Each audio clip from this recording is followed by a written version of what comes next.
ahora tenemos a José María Raya Vílchez, que es catedrático de Economía en el Tecnocampus de la Universidad Pompeu Fabra de Barcelona. ¿Dónde vas a exponer? Aquí, pues entonces te vienes aquí, yo me voy ahí. Sí, lo que a mí me parece más interesante de todo lo que nos puede contar José María por sus informes variadísimos, profundísimos sobre la vivienda, por sus publicaciones, como las que versan sobre el impacto de los apartamentos de economía colaborativa en la resiliencia de las ciudades o sobre el precio de la vivienda, es precisamente una pregunta que yo pensaba dirigirle como economista y que, sin embargo, pues seguramente no le tenga que dirigir porque está dentro de sus publicaciones principales, que es cómo afecta la política fiscal al precio de las viviendas, porque esto es algo que creo que no mucha gente se ha parado a analizar tan profundamente y que es algo tan importante para este problema del precio de la vivienda, ¿verdad? Bueno, pues además él es investigador de los centros de investigación en turismo de la Diputación de Barcelona y también de la Escuela Universitaria del Maresme, de la Universidad de Pompeu Fabra, y podrá también hacer este tipo de reflexiones. Bueno, pues muchas gracias, José María, cuando quieras. Bueno, primero los agradecimientos preceptivos a la Universidad de Castilla-La Mancha, a toda la organización, a Ana, Carmen, a Pilar, al profesor Carrasco. Un placer estar aquí. Ayer, cenando con Sergio y con María Paula, pues hablábamos del síndrome de Stendhal de estar en Toledo. Y nada, pues yo encantado de estar aquí. Hacía además como 10 años que no estaba en Toledo, por lo tanto encantadísimo de volver aquí. Soy hoy el más outsider que debe de haber en esta sala. Soy catalán. Eso no me hace muy outsider porque de momento creo que casi solo hemos hablado catalanes, o sea que... pero segundo, soy economista. Eso sí que me hace un poquito más outsider. Bueno, intentaré no entrar en muchos tecnicismos, como veréis. Y 3, sí que quería empezar con un spoiler. Voy a empezar por el final para hablar de otros temas antes de, prometido, hablar del impacto de las viviendas de uso turístico, que es para lo que el titulito que pone en mi presentación, pero antes me vais a permitir empezar por el final, que es si estamos en un curso de vivienda y nos preguntamos sobre las viviendas de uso turístico, es porque tenemos en la cabeza que quizás ahí está el problema, ¿no? Pues spoiler, no. Las viviendas de uso turístico no son el problema del mercado de la vivienda. Creo que Sergio está un muy buen rato hablando y creo que no las ha nombrado apenas. ¿Quiere decir esto que no pueden ayudar a algo? Bueno, luego veremos, ¿no? Qué cosas positivas y negativas tienen. El problema del mercado de la vivienda es un problema de oferta. Y si quieren, les doy una cifra que para mí es bastante alarmante. Llevamos 15 años que hacemos la mitad de las viviendas que necesitamos solo en función para los hogares que se generan cada año. Cada año en España se generan, en un año malo, unos 200.000 hogares, en un año bueno, unos 300.000, depende de inmigración, de muchas cosas. Hacemos 100.000.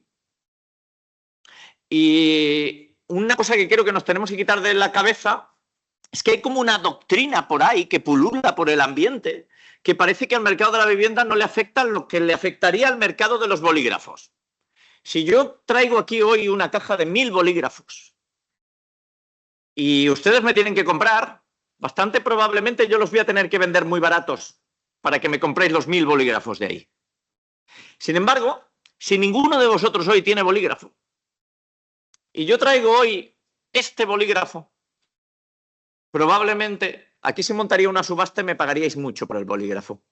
Pues esto que entendemos todos para el mercado de los bolígrafos parece que en la vivienda mágicamente no. La vivienda no se necesita la oferta necesaria para satisfacer la demanda. Parece que no.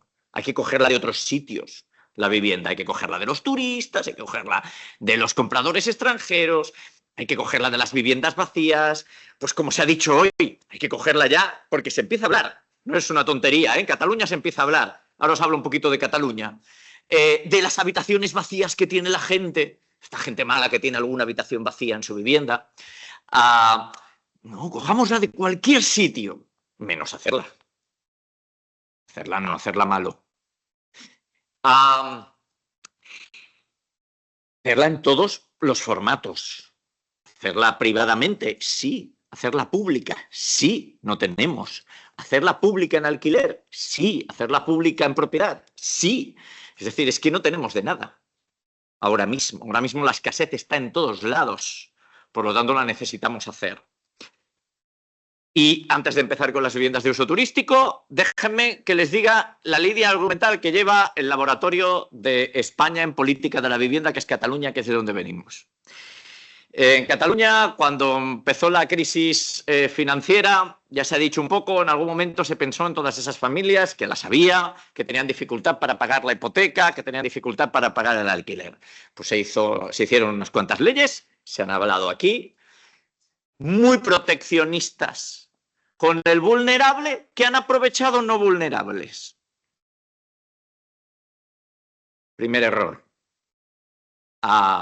Se tiene que cubrir al vulnerable, pero no con leyes. Al vulnerable tú le tienes que ofrecer una vivienda pública. 2. Suben los alquileres, porque claro, toda la demanda de propiedad, toda la gente que estaba en propiedad ya no puede acceder al mercado de la propiedad porque está muy cara y se va a un mercado de alquiler que no estaba preparado. En España no existía mercado del alquiler antes de la crisis financiera. No había mercado de alquiler. De golpe se encuentra ese mercado de alquiler con muchísima demanda, con todo el mundo que quiere entrar en el mercado de la vivienda, quiere entrar ahí. No es que quiera, es que no tiene más remedio que entrar ahí, salvo la gente con mucha renta, la parte derecha de la distribución de la renta. El mercado no está preparado, no tiene oferta suficiente, no funciona de manera suficiente, pues se encuentran con subidas de alquiler, claro que sí. Solución, no sé cómo nadie lo había pensado antes, limitemos las rentas de alquiler. Esto en Cataluña ya lo hicimos en el 2020, durante 1 año y medio, una ley que se declaró luego inconstitucional porque estaba haciendo uso de una competencia que no era bien autonómica y se llevó a la ley de la vivienda porque básicamente eran los mismos los que apoyaban las dos leyes. Consecuencia de la ley de congelación de rentas, se ha dicho un poco, pero básicamente 2. Una, no es que las rentas se contengan, es que los pisos baratos, los pequeños, se quedan en ese mercado y hasta suben hasta donde les deja la ley la renta. Tenemos un paper que dice eso. Y los pisos grandes, los que verdaderamente les afecta la congelación de rentas, la limitación de rentas, estos se van y desaparecen. ¿A dónde? A cualquier alternativa que me dejes.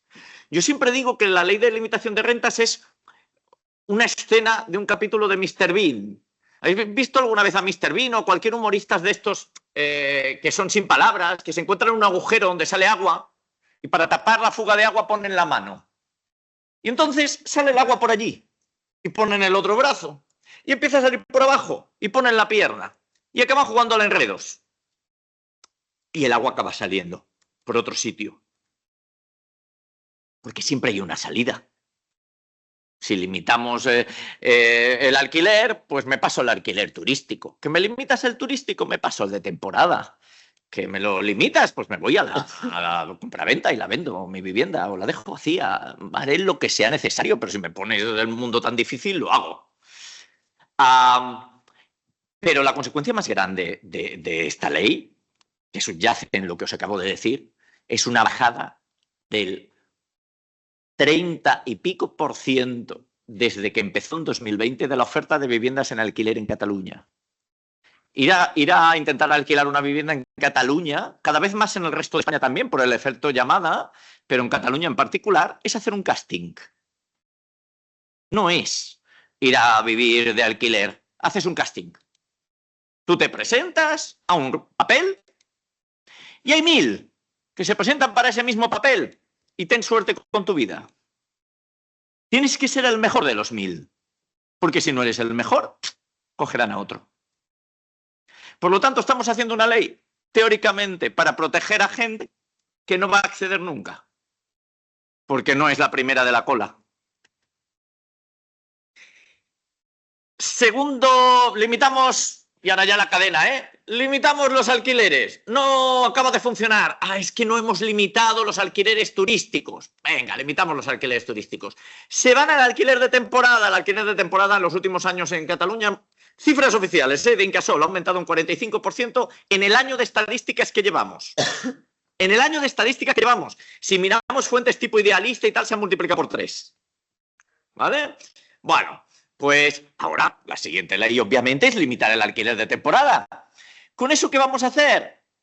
Obviamente no vamos a cambiar quién llega a la vivienda. Estamos redistribuyendo la renta de una mano a otra. Vamos a hacer que el alquiler de temporada sea más barato. Pues esa persona que está alquilando temporada, que no es el vulnerable y no es nuestro ciudadano, es el que viene a estudiar un año o a trabajar un año a las grandes capitales de España, pues que se pague menos de renta de alquiler. Es decir, redistribuimos renta del propietario al que vive de alquiler de temporada, pero que no es la familia, el joven o el público que nos interesa. Y siguiente, aquí se ha hablado de que no se sabe si se va a intentar. En Cataluña ya les digo yo qué va a pasar. En Cataluña ya se habla de frenar la compra especulativa, que es maravilloso, porque el lenguaje en el mercado de la vivienda es fascinante. ¿Qué es una compra especulativa? Porque estaríamos todos de acuerdo que alguien que compra una vivienda hoy para venderla la semana que viene más cara puede estar haciendo una compra especulativa. Pero es que la compra especulativa parece que se plantea, entre otras cosas, como aquel que compra para alquilar. Es un especulador el que compra para alquilar o alguien que necesitamos porque, que yo sepa, no conozco ningún mercado de alquiler en el mundo sin propietarios que alquilen viviendas. Yo no lo conozco, si alguien de ustedes lo conoce. Por lo tanto, prohibir la compra especulativa, pues si significa eso, creo que no nos viene bien. Y por cierto, eso ya se hizo en Holanda. Por aquí han sacado un mapita antes muy interesante, Sergio, de cómo están las cosas en Europa. Si nosotros estamos con un problema de emergencia habitacional en el mercado de la vivienda, Holanda está en cataclismo nuclear. Holanda. En Holanda ya limitaron las compras especulativas y ya hay un papel científico que dice que eso lo que hizo es subir los alquileres. Porque se compró menos vivienda para alquilar. Y aviso navegantes, porque como nosotros somos el laboratorio, yo os aviso a todos. Después de lo de las compras especulativas, se darán cuenta que tampoco funcionan. Y en Cataluña, en el CIS catalán, que se llama CEO, Centre d'Estudis d'Opinió, la encuesta que se hace, la típica encuesta que se hace para intención de voto, etcétera, desde hace unas cuantas horas se incorporan preguntas de vivienda. Una de las últimas, una de esas preguntas en esas olas es: ¿bajo algunos supuestos estaría usted de acuerdo en expropiar la vivienda? Hay un 40% de síes. Y ojo a los políticos cuando ya ven un 40% de síes, sabiendo que las próximas elecciones se juegan en el terreno de la vivienda, porque eso lo están diciendo todos. Ojo. Y me ha encantado escuchar la pregunta de ella antes, por una razón. Cuando yo hice una sesión de vivienda en una universidad pública catalana hace muy poquito porque me invitó, hubo una estudiante en Cataluña que cuando yo daba este dato de expropiación me dijo: ¿y por qué es tan malo expropiar? Y no es culpa de ella, es culpa de los mensajes que recibe. Como aquí he escuchado otro tipo de pregunta, me ha gustado bastante más. Simplemente es, yo lanzo mensajes y obviamente que se hacen cosas un poquito más interesantes. Hay incentivos en la ley de la vivienda a que el propietario ponga sus viviendas vacías o en alquiler más barato, en alquiler de mercado. Hay algunas cosas interesantes. Y ya en Cataluña habló de hacer 50.000 pisos en muy pocos años, hasta 2030, pero necesitan ganar tiempo y ganar tiempo es hacer medidas de este estilo. Bueno, dicho esto, que no me podía contener, ahora muy rápido, vamos a hablar de un tema que es el impacto de las viviendas de uso turístico. Yo les vengo a traer aquí lo que dice la literatura económica sobre qué aspectos positivos y negativos tienen las viviendas de uso turístico.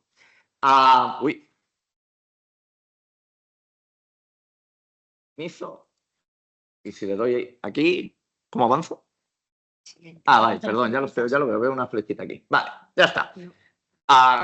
de momento, básicamente tiene la presentación, os la puedo compartir con quien quiera. Básicamente estos son los artículos científicos que hablan de los beneficios y los aspectos negativos de las viviendas de uso turístico. Básicamente estos artículos hablan sobre aspectos positivos sobre la economía local, ahora entraré en detalles, y aspectos negativos fundamentalmente sobre el mercado de la vivienda, que por eso en gran parte estamos aquí, sobre el bienestar de mis ciudadanos. Bueno, vayamos a las ideas que hay detrás de las externalidades positivas. ¿Sabéis que en economía llamamos a externalidades positivas a esas cosas que cuando producimos algo generamos? Si son positivas es que generamos algo positivo y si es negativa es que generamos algo negativo. Cosas positivas que tienen los apartamentos turísticos. Impulsan el turismo y la economía local, por lo tanto generan empleo. Esto se traduce en demanda para restaurantes, para comercios, para lugares de entretenimiento. Además, son una oferta distinta a la oferta hotelera. De hecho, este es el inicio de los apartamentos turísticos. Imaginaos lo que era vivir en un mundo donde la única oferta hotelera la única oferta de alojamiento eran los hoteles, ¿no? Bueno, pues es una oferta hasta cierto punto poco flexible, ¿no? Un apartamento te permite un poco más vivir como vive alguien local. Es una oferta más flexible, más adaptable a familias o grupos grandes y que permiten además generar a los propietarios de esas viviendas turísticas pues ingresos adicionales. Estos son los aspectos positivos que se traducen en... Bueno, pues aquí hay algunos papers que nos dan cifras. La más interesante, la primera, este paper de Hidalgo, que está hecho además en Madrid, que dice que cada 14 viviendas turísticas acaba generando un nuevo restaurante y 11 nuevos empleos. Es decir, 14 Airbnbs, por traducirlo en la compañía más importante, un nuevo restaurante y 14 nuevos empleos, como algo positivo de generación de empleo. Bueno, y aquí tenéis en otros lugares otras cifras muy parecidas, como por ejemplo... este artículo de 2020 y 2022 de dos autores americanos que hablan que un aumento de un 1% en las reseñas del Airbnb aumenta un 1,7% el empleo. Y más cifras que tenéis a la derecha, estas serán de Nueva York y Texas. Texas. Estas son cifras de un informe, no es de un papel científico, pero es de un informe que hizo PricewaterhouseCoopers este año para Airbnb. Por lo tanto, como lo hizo para Airbnb, no lo cojamos con la misma fuerza que lo cogeríamos en un paper científico. Esto es un encargo. Conozco a la gente que lo hizo y confío en que lo hicieron muy bien, pero no deja de ser un encargo de una consultora para una empresa. Pero básicamente hablaban de que en Barcelona estas viviendas de uso turístico pues han generado casi, como ven, 2.000 millones de euros en PIB y 40.000 empleos y un impacto fiscal de 58 millones de euros. Esto se hace con una conocida técnica que se llama el impacto económico. Y como más cifras o externalidades positivas, pues se hablan de que este beneficio que generan los Airbnbs se reparte a partes iguales pues entre anfitriones y, digámoslo así, reducción de beneficios de los hoteles, que les aumenta la competencia, más o menos. Bien. Eso como aspectos positivos. Vayamos a los aspectos negativos. El más importante, el más estudiado, el que obviamente también más conozco, porque al final me dedico al mundo que me dedico, es el que ocurre en el mercado de la vivienda, ¿no? El discurso lo hemos escuchado mil veces. Al final, un alquiler turístico es un alquiler que no está en el mercado y eso está haciendo subir los alquileres y subir el precio de la vivienda. Eso es verdad. Casi todos los estudios que lo han investigado de manera causal y muy fina, estos de aquí son los mejores, te dicen que sí que es verdad, pero que el efecto es mucho más pequeño de lo que nos vienen a decir. El primer estudio está hecho por unos investigadores de la Universidad de Barcelona, es sobre el caso de la actividad de Airbnb en Barcelona, y para dejar fuera de toda duda, 2 de los 3 investigadores de ese paper tienen un pasado de haber pertenecido a la plataforma de afectados por la hipoteca. ¿Vale? Y fíjense, toda la actividad de Airbnb en Barcelona ha aumentado los alquileres durante todo el periodo en el que han estado vigentes en un 1,9%, que puede llegar a ser un 7% en las zonas donde hay más, donde se concentran. ¿Eso es un efecto? Sí, un 1,9% en todo ese tiempo es unos puntos porcentuales minúsculos, porque el alquiler se ha doblado en ese periodo en Barcelona. Se ha multiplicado por 2, es decir, ha crecido un 100% en ese periodo. Pues en el mismo periodo que ha crecido un 100%, digamos que 2 de ese 100 es responsabilidad de los alquileres turísticos, que pueda llegar a ser un 7 en el caso de las zonas donde más hay. Y en el caso de los precios, pues son responsables de un aumento del 4,6% en los precios. Las cifras son muy similares. El primer artículo es este de Boston, que como ven también entre un 1 y un 3,1% de impacto. Es decir, ¿tienen un impacto en que suben los alquileres turísticos? Sí. ¿El impacto es muy grande, muy importante? ¿Es lo que explica lo que pasa en el mercado de vivienda? Ni de coña. ¿Vale? Es un impacto pequeñito, que además, de nuevo, no podemos hacer los números fáciles. Hace un mes estaba hablando con el comisionado de vivienda de Barcelona, y para que vean en qué mundo viven a veces los políticos. Y lo considero un buen tío y un tío con bastante voluntad de hacer cosas, pero a veces viven en un mundo un poco de fantasía. El tío me dijo los siguientes números. Miren, nosotros en Barcelona vamos a prohibir los alquileres turísticos. Supongo que eso os ha llegado, ¿no? Pues Boni, el alcalde de Barcelona, ha dicho en 2028 ya no habrá. 2028, por cierto, es después de las siguientes elecciones municipales. Ya veremos qué pasa si las gana. Esto en ASMR. Bueno, pues los van a prohibir. Y el tío empieza a hacerme un cálculo. Mira, hay 15.000 apartamentos turísticos. Por 2, que es el tamaño medio de hogar en Barcelona, estos son 30.000 personas en vivienda en Barcelona que tendrán vivienda gracias a esto. Es decir, el 100% de los apartamentos turísticos irán al mercado del alquiler. Creo que vives en un mundo de fantasía. Luego os enseñaré algún paper ahora en unos minutos que dicen que no es así. Pero es que tienes muchas alternativas. Te puedes ir al de temporada, puedes dejar tu vivienda vacía, la puedes vender, puedes hacer muchas cosas. La puedes poner por habitaciones. Pues bien, ¿tienen un impacto? Sí, el impacto es muy grande. No. ¿Otras externalidades negativas? Pues obviamente, como el inquilino paga más dinero, pues acaba perdiendo un poquito de bienestar. Esto es lo que dicen estos papers. Y algunos papers que estamos haciendo indican un pequeño, también muy pequeño, pero efecto sobre la contaminación, tanto medioambiental como especialmente la acústica. Porque es verdad que en la zona donde se concentran más apartamentos turísticos suele haber sobre todo más ruido. Eso es verdad. Pero son efectos en los dos casos estadísticamente significativos, pero pequeñitos. También en la misma línea que todo. Aquí la evidencia de ese informe de consultoría de PricewaterhouseCoopers hace un ejercicio muy lógico y muy sencillo, que dice, venga, vamos a tratar de explicar por qué ha crecido el precio de la vivienda, ¿no? Y ponen el precio de la vivienda y ponen todas las variables que puede haber afectado en los últimos años al precio de la vivienda. La demografía, la nueva construcción, los tipos de interés bajos, el crecimiento del PIB, el crecimiento del empleo, que sabéis que ha tenido la economía en los últimos años. Y vamos a poner aquí también los apartamentos turísticos. ¿Qué parte de ese crecimiento del precio explican los apartamentos turísticos? Pues les sale algo así como un 0,7% en ese informe. Es decir, de nuevo, ¿pueden explicar algo los apartamentos turísticos del precio de la vivienda? Sí, muy poco. Muy poco. Y vayamos al mundo que parece que se viene, ¿no? Que es el mundo de regular los alquileres turísticos, ¿no? Madrid ya ha hablado también de regular, Cataluña ya los reguló y ya los limitó, prohibió que se generaran nuevos hace ya unos años, Barcelona, y bueno, pues ahora parece ser que va a ser una más de esas medidas estrella de los próximos años, hasta el punto de en algún caso llegarse a prohibir, como os decía en el caso de Barcelona. La literatura habla de que hay 3 efectos de una regulación, ¿no?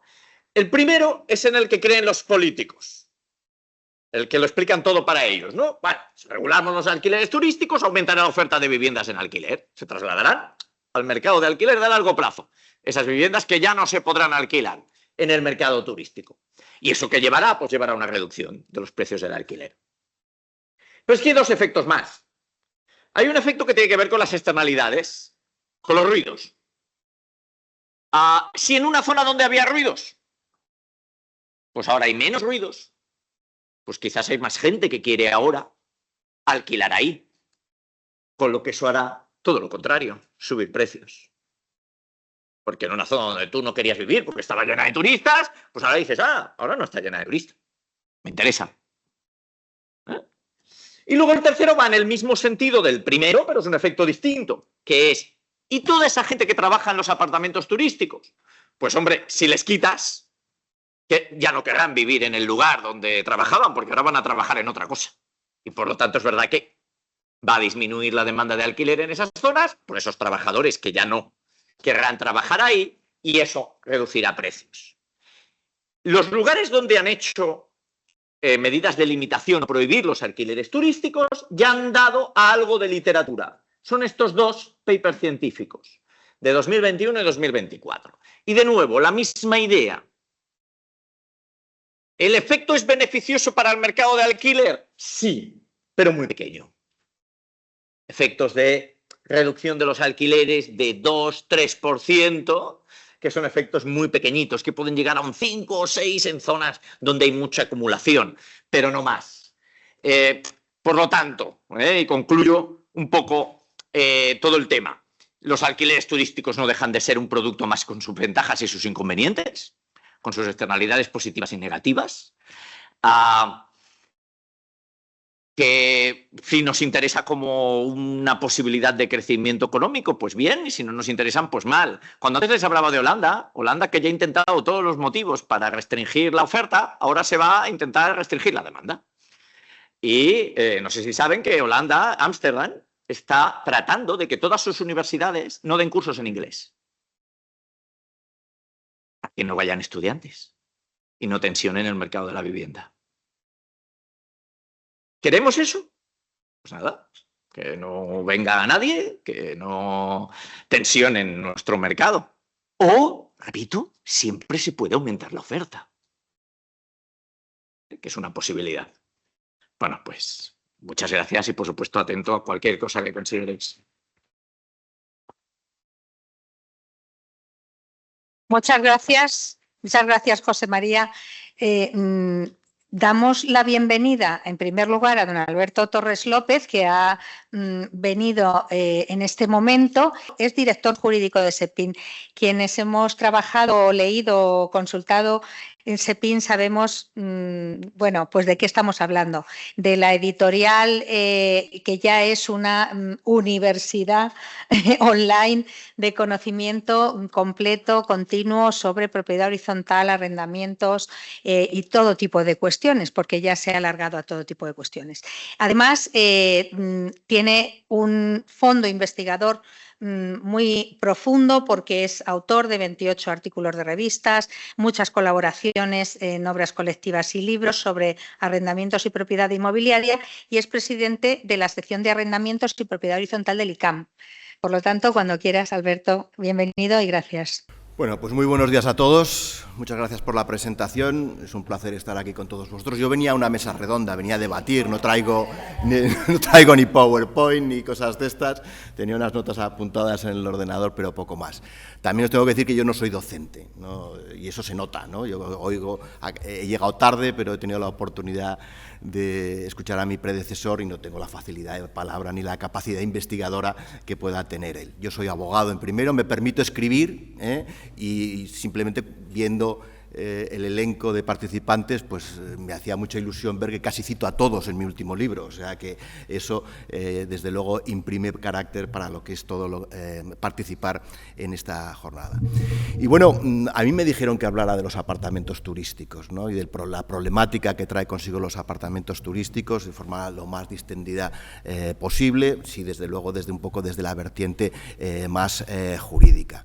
Los apartamentos turísticos, la actividad de apartamentos turísticos, si la vemos desde las comunidades de propietarios, pues lógicamente ha tenido una transformación enorme tras la última reforma que ha originada por la Ley Orgánica 1/2025, de 2 de enero, de medidas en materia de eficiencia del servicio público. Lo tengo que leer porque es imposible acordarse de memoria, de justicia, ¿no? Concretamente, en su disposición final cuarta, modificó el artículo 17.12, modificó también el apartado tercero del artículo 7 y además añadió el apartado tercero del artículo 7 y además añadió una nueva disposición adicional segunda. El cambio fue absoluto. Es decir, antes las comunidades de propietarios podían limitar o prohibir el ejercicio de la actividad turística y ahora, sin embargo, requiere la autorización previa, ¿no? Antes se limitaba o prohibía, un 2% de las comunidades de propietarios existentes y además en zonas muy tensionadas, zonas muy delimitadas, mientras que ahora al exigirse la autorización es prácticamente, no digo imposible, nunca hay nada imposible, pero es muy difícil que una comunidad de propietarios te dé esa autorización previa. Es decir, hemos pasado de un régimen abierto en el que el desarrollo de la actividad de apartamentos turísticos en las comunidades de propietarios era perfectamente factible a una situación en la que prácticamente se han excluido. Realmente, a mí me encantaba el título que habéis puesto de lo que íbamos a hablar, de la mesa redonda, porque hablar de, como decía exactamente, lacra o negocio jurídico. Es que es la realidad. Hay que buscar siempre el equilibrio en todas estas cosas. Pero nosotros estamos acostumbrados a ver cómo el legislador reacciona por impulsos, generalmente tarde y generalmente mal. Y hablo del legislador de cualquier signo político, no estoy hablando de ideologías. Y en los apartamentos turísticos lo hemos visto, ¿no? Había una cierta alarma social. En primer lugar, se reacciona siempre por la vía administrativa, luego se va a la vía civil. En vía administrativa se empezaron a imponer limitaciones para el ejercicio de la actividad de los apartamentos turísticos. Cuando se vio, porque los ayuntamientos, las administraciones públicas no tienen capacidad inspectora suficiente. Yo trabajo sobre todo en Madrid, pero bueno, si observamos las limitaciones que hay para el desarrollo de la actividad de los apartamentos turísticos en Madrid, pues veremos que casi es imposible que se desarrolle esa actividad. ¿Qué ocurre? Que un porcentaje muy elevado son ilegales. ¿Qué pasa? Que no hay capacidad suficiente para inspeccionar, sancionar y cerrar todas esas actividades. El legislador probablemente es consciente de eso y reacciona. Y reaccionó en primer lugar con el Real Decreto Ley 7/2019 de 1 de marzo, que introdujo el apartado 12 del artículo 17, en el que se permitía a la comunidad limitar, condicionar. Luego se ha ampliado a prohibir la actividad de los apartamentos turísticos, siempre con el acuerdo de las 3/5 partes de los propietarios y de las 3/5 partes de las cuotas de participación. Se les permitía además imponer a las comunidades de propietarios un recargo, una cuota del 20% en la participación de los gastos comunes. Hemos visto primero en vía administrativa. No es suficiente, se acude a la vía civil para limitar o condicionar. El legislador introdujo esa reforma de forma precipitada, no pensaba las consecuencias y ha tenido que ser interpretada por el Tribunal Supremo y por la Dirección General de la Seguridad Jurídica y de la Fe Pública. ¿Por qué? Bueno, pues y los que ejercemos como abogados, pues nos encontramos siempre con el problema de que las comunidades lo que querían, en aquellos casos en que se planteaban limitar el ejercicio de la actividad turística, era prohibir. Claro, prohibir es lo mismo que limitar. Pues primero la Dirección General de la Seguridad Jurídica de la Fe Pública nos enseñó el camino, permitiendo la inscripción de esas cláusulas estatutarias que prohibían, y luego la jurisprudencia del Tribunal Supremo. Claro, todo esto es después de 5 años. La jurisprudencia del Tribunal Supremo resolvió que limitar puede interpretarse en el sentido de prohibir. Mientras tanto, muchas audiencias provinciales rechazaban la posibilidad de la cláusula prohibitiva de la actividad de los apartamentos turísticos. Se vio que esto no era suficiente tampoco y que los apartamentos turísticos, pues parecía que eran los grandes causantes del problema de la vivienda en España, y no es así. es verdad que la actividad de apartamentos turísticos está distorsionando el mercado en determinadas zonas, pero eso no significa que implique y que sea el culpable de la limitación y del mal funcionamiento o de la escasez de vivienda que existe en España. Ante esa situación, el legislador lo que empezó es, bueno, primero a base de globosonda, a ver cómo se recibía el tema de la autorización previa, que ha supuesto un cambio absoluto. Vamos a ver, es el mismo proceso, y me parece que se va a hablar también, que nos vamos a encontrar con otras actividades como el cohousing, co-living, coworking, flex living, todas estas nuevas actividades que, bueno, se les dan nombres anglosajones, supongo que porque suena muy bien, pero realmente nos encontramos ante si estas actividades económicas, al igual que lo que ocurre con los apartamentos turísticos, van a implicar una distorsión del mercado y van a implicar, de cara a las comunidades de propietarios, lo que fundamentalmente nos interesa, una actividad molesta, insalubre, ilícita o peligrosa, como establece el artículo 7.2. Esto ha llevado a que la última reforma modifique no solo el artículo 17.12, sino también el artículo 7.3 y también la disposición adicional para determinar y configurar los posibles efectos retroactivos que se puedan derivar de la misma. En toda esta situación, ¿con qué nos encontramos? Con que existe un desconocimiento absoluto de lo que son la actividad de apartamentos turísticos, de lo que son un arrendamiento de temporada y de lo que son otras actividades económicas administrativas que pueden desarrollarse en las comunidades de propietarios. Las comunidades de propietarios no quieren nada de esto, luchan contra todo esto.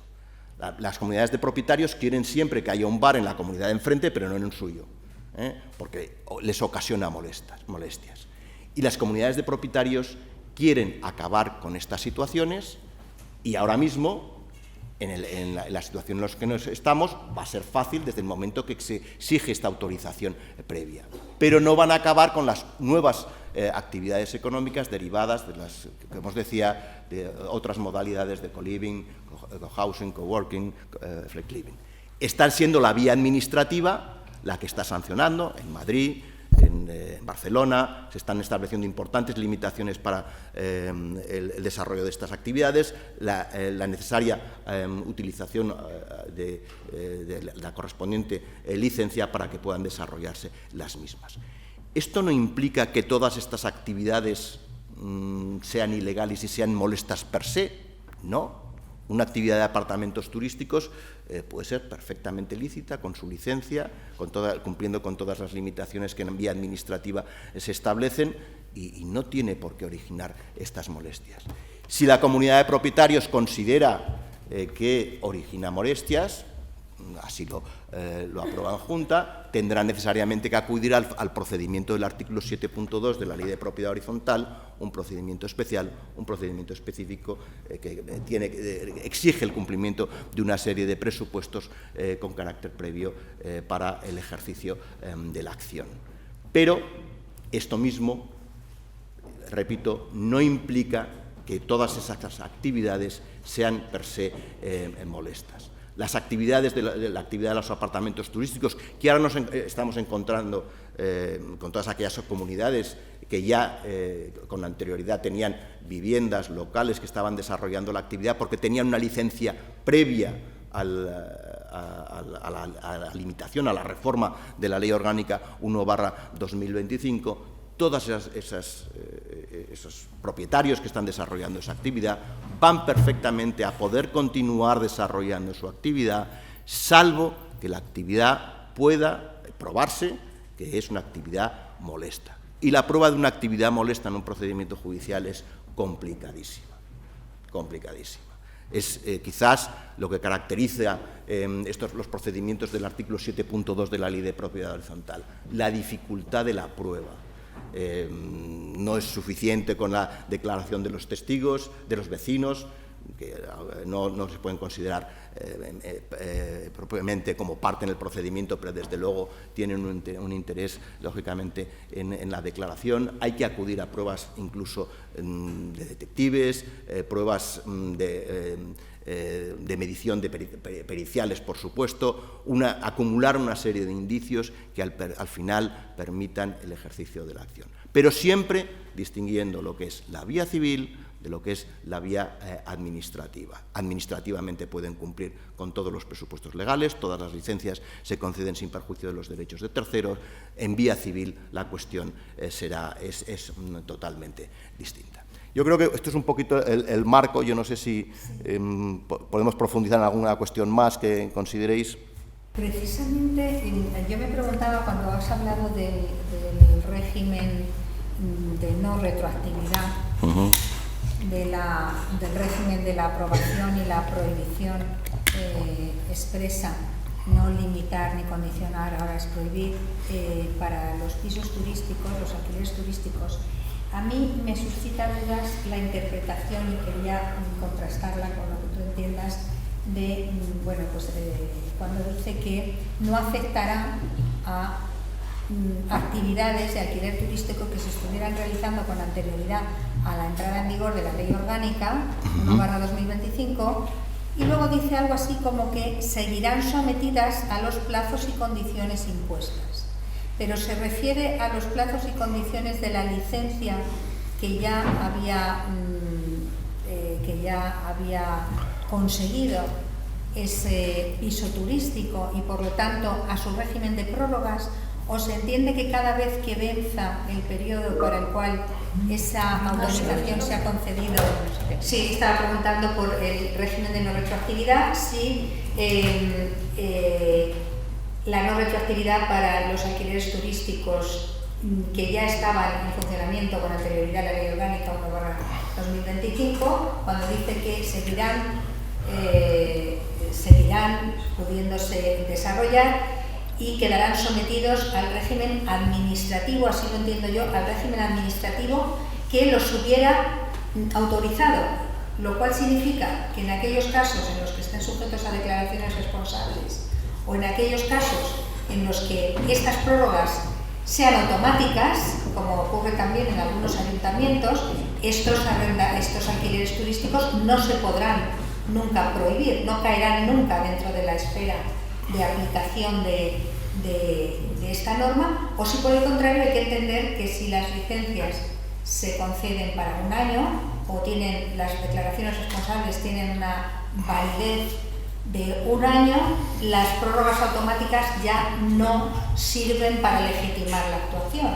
O sea, a mí me parece que es el punto más oscuro de la reforma, ¿no? Totalmente de acuerdo, totalmente de acuerdo. Vamos a ver, yo creo que, y me cuesta... ¿Perdón? Sí, repetir. Vale. Vale. Vamos a ver, a mí me cuesta también con gente con la que está en esta mesa, pues tratar determinadas cuestiones. Pero yo creo que es importante partir de la premisa de que estamos ante una disposición adicional, una disposición transitoria. Una disposición adicional, al final, lo que hace es fijar un régimen, bueno, yo creo que el legislador en este punto acierta, porque establece un régimen temporal, no establece un régimen temporal de transición, sino que lo que pretende es consolidar todas las situaciones ya existentes. Por lo tanto, yo creo que rige el principio de irretroactividad de las normas en toda su extensión y que la interpretación debe ir en esa línea, ¿no? Entonces, todo lo que sean licencias concedidas con anterioridad, y es verdad que lo de la prórroga es el punto más controvertido, yo entiendo que efectivamente esas prórrogas son perfectamente válidas y permiten el desarrollo de la actividad. Más conflictivo puede resultar en caso de que se produzca la transmisión, y a lo mejor me adelanto a una pregunta posterior de esa vivienda, si el adquirente de la vivienda va a disfrutar de esa licencia.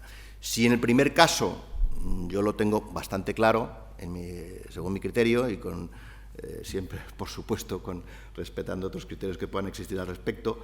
En el segundo caso, lo único que tenemos, y estaba buscando, es una sentencia del Tribunal Superior de Justicia de Cataluña, de la sección primera, 4/2019, de 24 de enero, que declara que no se produce la transmisión de la licencia con la transmisión de la vivienda.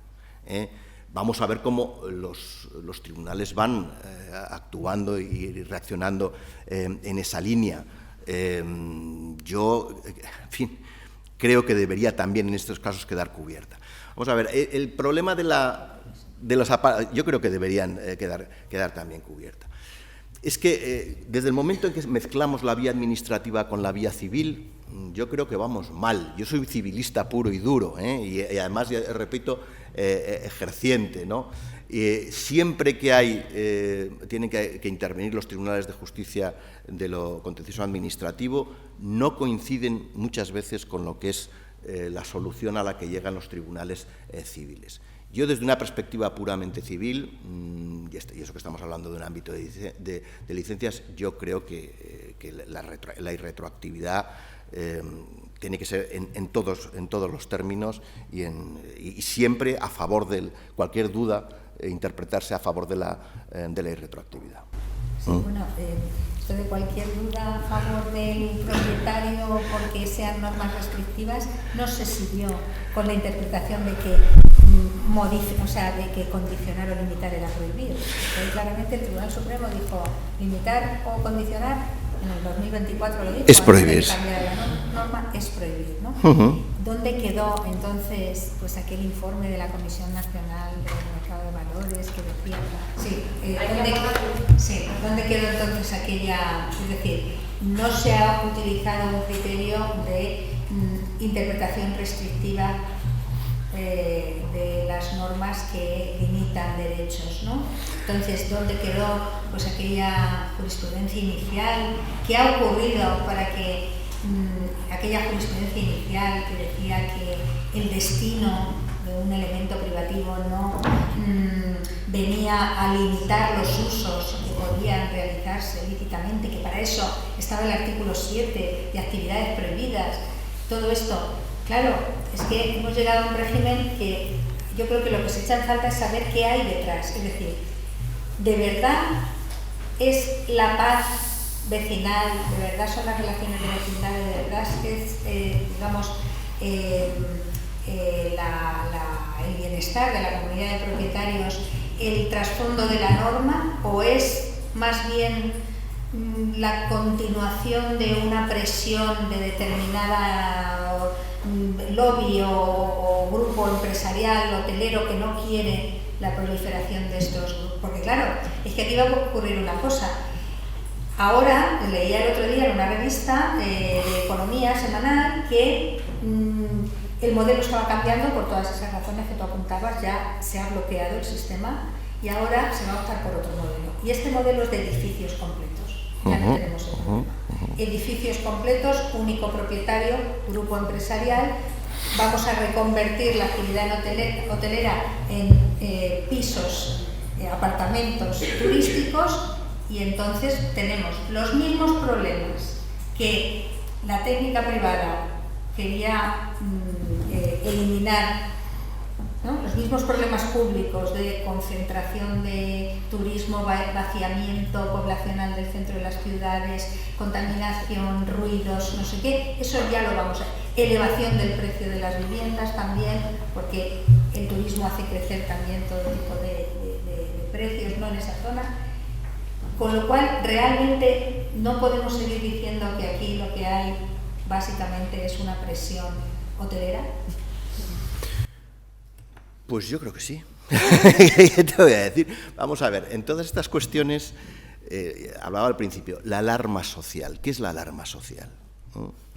La alarma social generalmente se provoca, y se provoca desde muy distintos ámbitos. Cuento una anécdota, ya que ya que hablamos de estas cuestiones, ¿no? Yo en el Colegio de Abogados de Madrid pues llevo estas cuestiones desde hace muchos años, y me llamó el director de comunicación hace 3 o 4 años y me dijo, oye, ¿quieren de Televisión Española hacer una entrevista para ver cómo está lo de los apartamentos turísticos? Esto era antes de la reforma, un año antes, esto era en julio deben ser hace 2 o 3 años. Entonces me hicieron la entrevista y me preguntaron, ¿qué opinión le merece que se exija autorización previa por parte de las comunidades de propietarios para el ejercicio de la actividad de apartamentos turísticos? Yo me quedé absolutamente sorprendido porque, vamos, yo soy un poco friki en todas estas cosas, me leo el borrador, el anteproyecto, el proyecto, me lo leo todo, ¿no?, de lo que sale sobre las cuestiones que me afectan.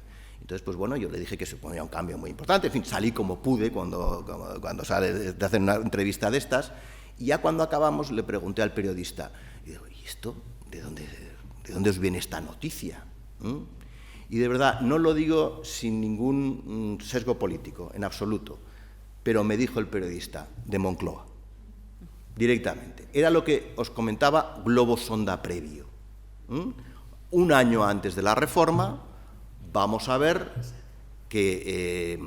cómo se recibe un cambio tan importante y vamos a mover toda esta cuestión.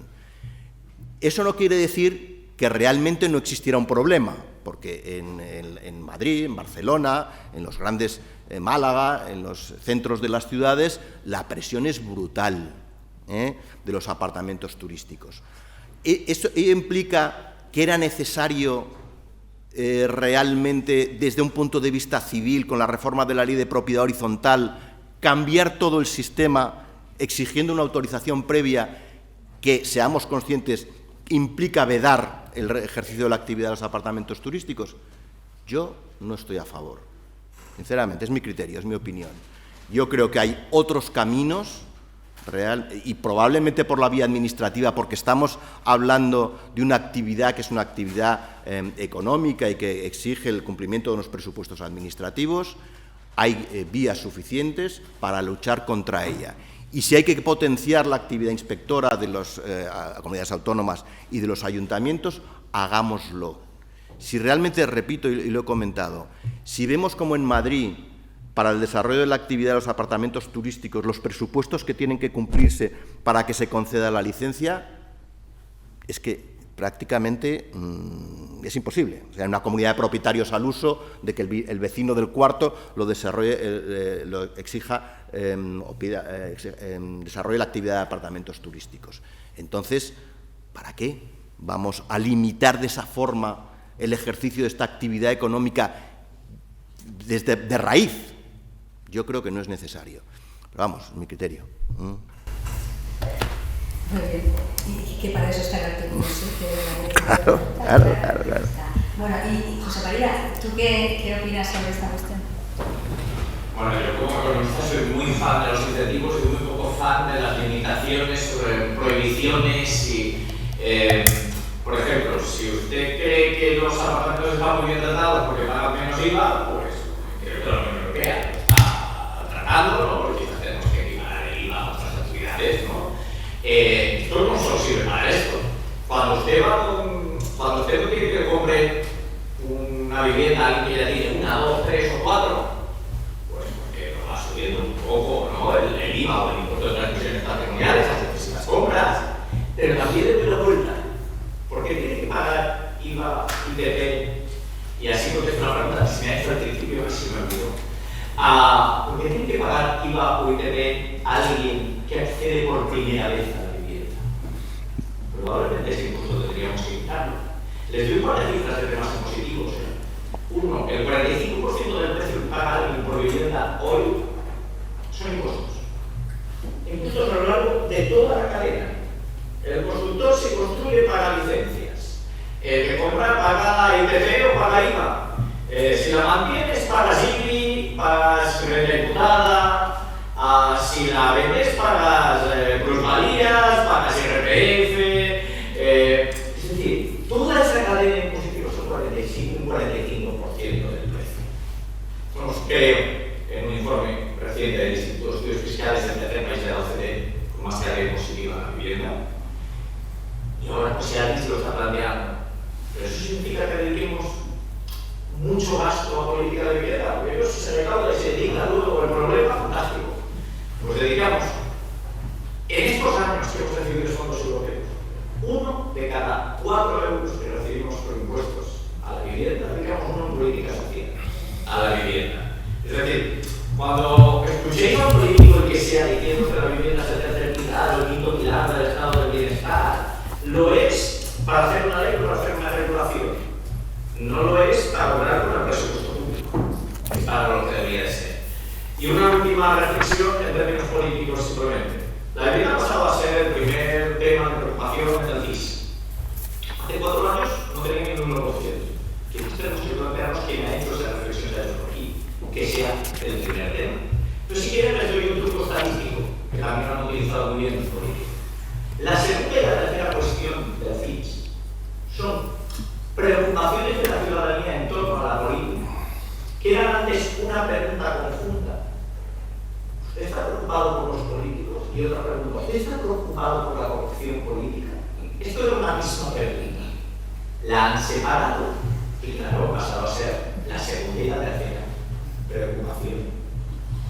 Ya, ascendido a la vivienda que era la tercera antes de esta separación y ya estaba un poco topada por ese discurso político que sabemos que es cuando hablan con cualquier político dirán que es la próxima campaña se cobra la vivienda.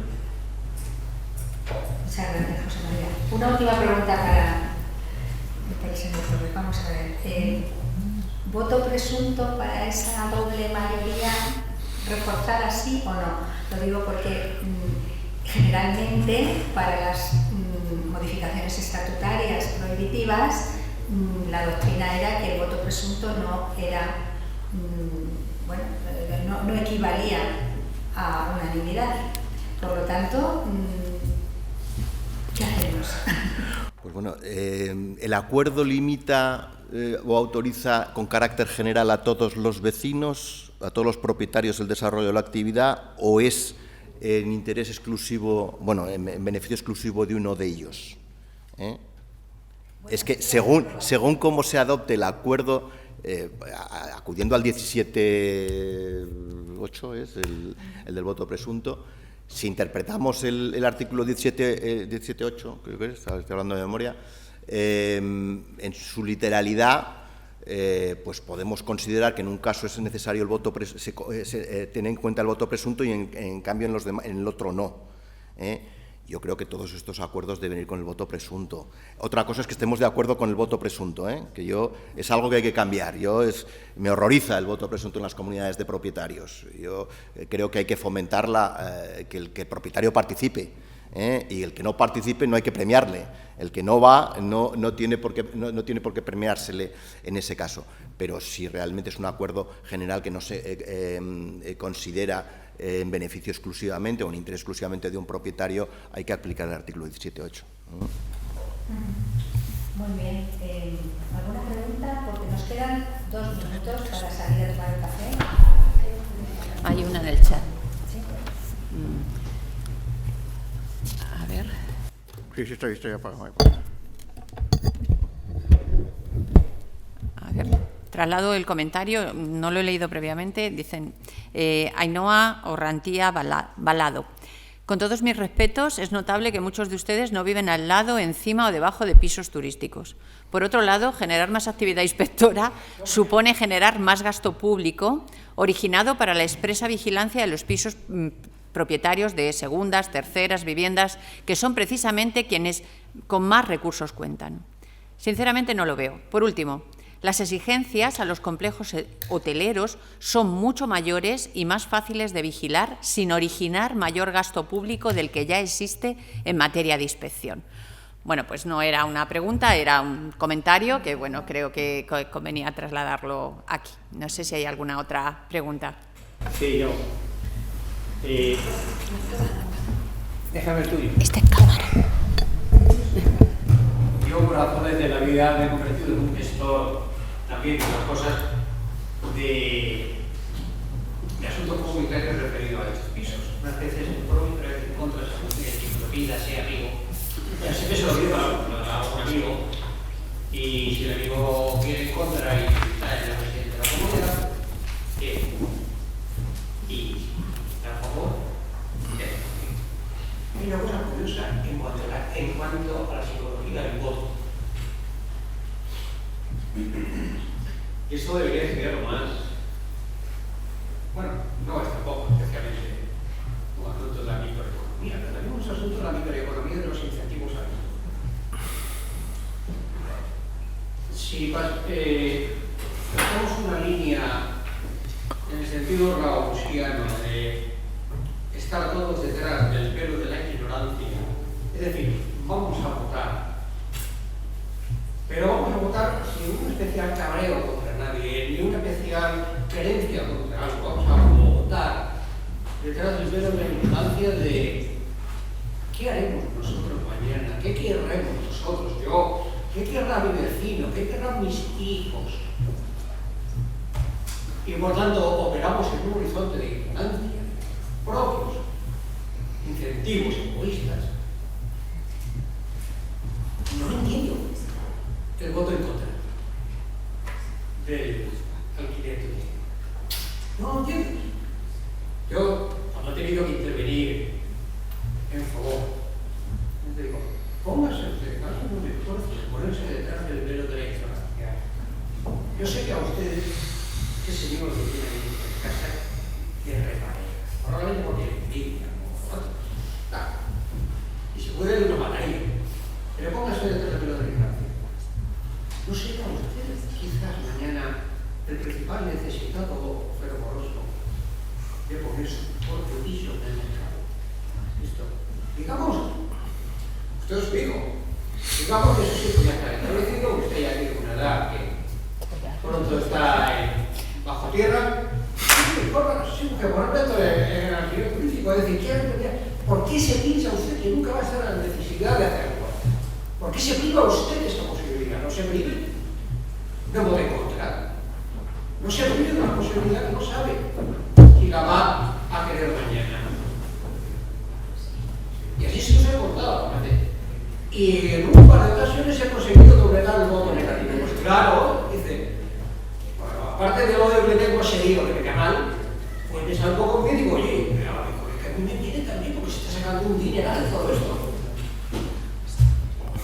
Vamos, que me puedo ir yo a una residencia, me pueden llevar mis hijos a una residencia, y decir, ay, mamá, papá, para la residencia, y por el piso que van a sacar para pagar la pensión, no. Por tanto, que hay un sesgado desincentivo al voto favorable. Y es porque la gente no sabe cuáles son sus intereses reales. Corto plazo, mira, soy. Eso es, pero claro, el voto y el incentivo a corto plazo ya está estudiado, ¿no? El incentivo a corto plazo es como aquel niño que quiere en análisis económico que le den una golosina ahora, a no que le den dos golosinas dentro de minutos. Es el principio de satisfacción inmediata, lo que podemos llamar de medio contra el otro. Y yo la consideración a medio plazo del eso. Pero tú estás pensando en que a esa persona le sobra la vida. No tiene que ser nada. Es una segunda vida. No, señora, no, porque si vas a vivir toda la yo vida. estoy pensando detrás del dinero de la ignorancia. Es decir, como decía Rawls, tú no conoces tu situación real ahora ni cuál será mañana. Pero para eso te detrás del velo de la ignorancia y piensas en abstracto. ¿Qué voto te es más favorable? Pues yo no puedo vivir. No puedo vivir porque no sé dónde me encontraré mañana. Salvo que pienses que la vivienda que tienes es la única que poner para tus hijos, porque es que entonces no se puede alquilar, la tienes que habitar. Es decir, y entonces lo que te molesta, pero como dice la señora, es que esté alquilado abajo y... ¿Pero qué va? Si no siempre que hay fuera en casa, está estabilizado y todo lo demás, ¿qué va?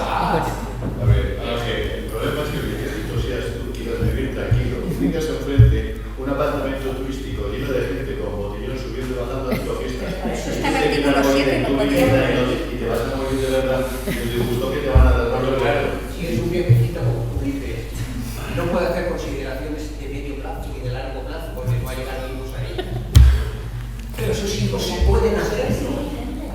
El artículo 7 sigue vigente. No, el artículo 7 no sigue vigente porque eso no conseguís. No, eso no lo conseguís.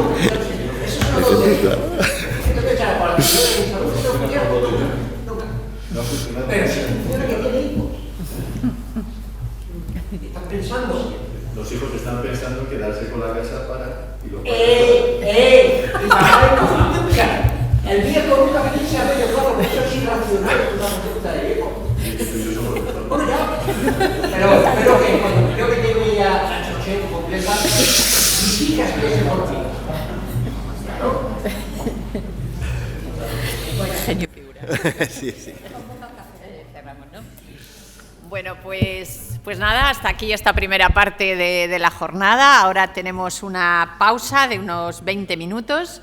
Y nada, los que estamos aquí, pues tenemos un café en el patio del Tesoro, ¿vale? Pues muchas gracias a todos y nos emplazamos en 20 minutos.